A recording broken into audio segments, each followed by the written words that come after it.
का टॉपिक है वैद्युत द्विध्रुव के कारण वैद्युत विभव। माना हमें किसी वैद्युत द्विध्रुव के कारण किसी बिंदु पर वैद्युत विभव निकालना है तो ये दो प्रक्रिया से निकल सकता है, या तो अक्षीय स्थिति में बिंदु हो तो अक्षीय स्थिति में और निरक्षीय स्थिति में हो तो दूसरे तरीके से। तो सबसे पहले हम अक्षीय स्थिति की बात करें। इसमें दूरियां मैंने निकाल रखी हैं, देखिए L क्योंकि इसको 2L कहते हैं, इसका मध्य बिंदु है तो ये आधा आधा हो गई LL। और यहाँ से इसके मध्य बिंदु से यहाँ की दूरी माना R है, दूरियां इसके मध्य बिंदु से ली जाती हैं। तो अब धनात्मक आवेश की जो दूरी P बिंदु से होगी R माइनस L और ऋणात्मक की होगी R प्लस L। अब यदि हम कहें माइनस Q के कारण P पर जो विभव होगा 1/4 पाई आवेश जो है दूरी, क्योंकि हमें सूत्र अभी पता है कि 1/4 pi epsilon not Q upon R होता है, तो Q ऋणात्मक है तो उसका चिन्ह उसके साथ आएगा, प्लस Q के कारण P पर विभव 1/, अब धनात्मक आवेश है लेकिन जो दूरी है वो हमारी R माइनस L हो जाती है। तो इसके बाद P पर जो कुल विभव होगा इन दोनों को हम जोड़ देंगे।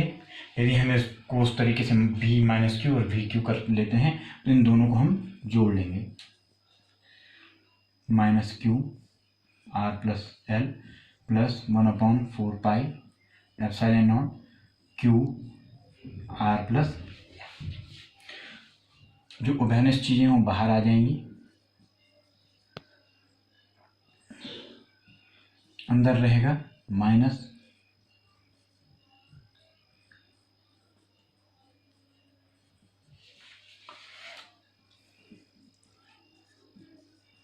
अब वही, क्योंकि ये भिन्न है तो भिन्नों को लासापा के तरीके से हम हल कर सकते हैं। इसका गुणा यहाँ और इसका गुणा यहाँ हो जाएगा,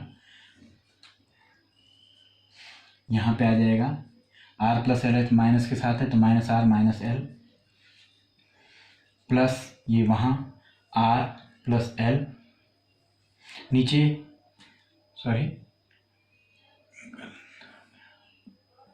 माइनस है, थोड़ा सा गलत हो गया था।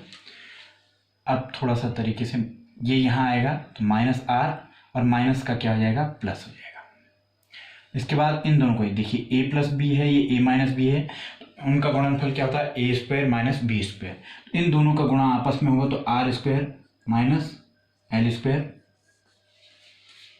देखिए माइनस R है, ये दोनों घट जाएंगे, सिर्फ L और L बचेगा तो ये हो जाएगा 1/4 पाई एप्सिलॉन नॉट Q और यहाँ पे आ जाएगा 2L और नीचे आ जाएगा हमारे पास R square minus L square.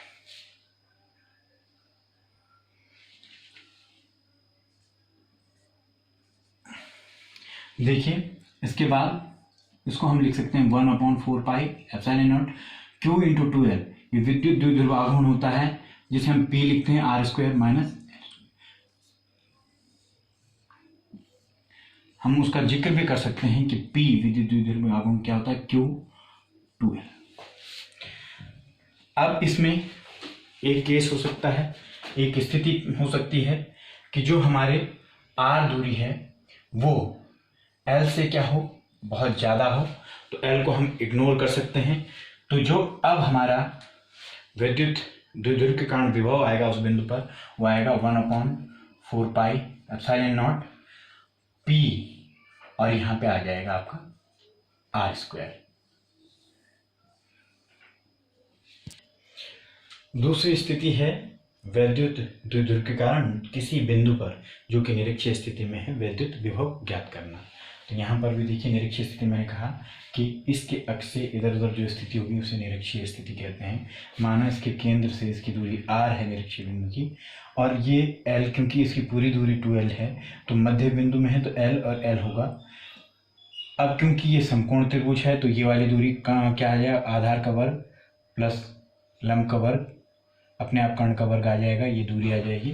अब वही जो हम कह रहे हैं कि यदि यहाँ पे माइनस क्यू आवेश है और यहाँ पर प्लस क्यू आवेश है तो हम लिखेंगे माइनस क्यू के कारण P पर विभव कितना हो जाएगा 1/4πε0। अब यहाँ पे क्योंकि माइनस क्यू है तो माइनस क्यू ये है और दूरी कितनी है हमारे पास r² प्लस l² और ये वर्ग। वैसे ही प्लस क्यू के कारण P पर विभव 1/4πε0 क्यू, क्योंकि अब आवेश कौन सा है धनात्मक है, दूरी वही रहेगी। अब हमने P पर कुल विभव निकालना है, अतः P पर कुल विभव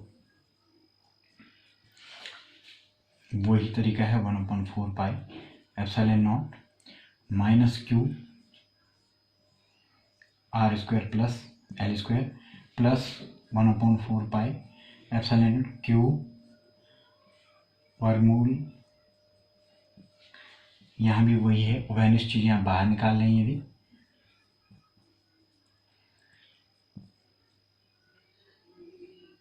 Q r² plus l², Q निकल के तो -1 +1, ये एक दूसरे से वो ये शून्य हो जाएगा तो पूरा शून्य आएगा। इसका मतलब वैद्युत द्विध्रुव के निष्क्रिय स्थिति में कोई भी जो बिंदु होगा वहाँ पर वैद्युत विभव कितना होगा, शून्य हो जाएगा।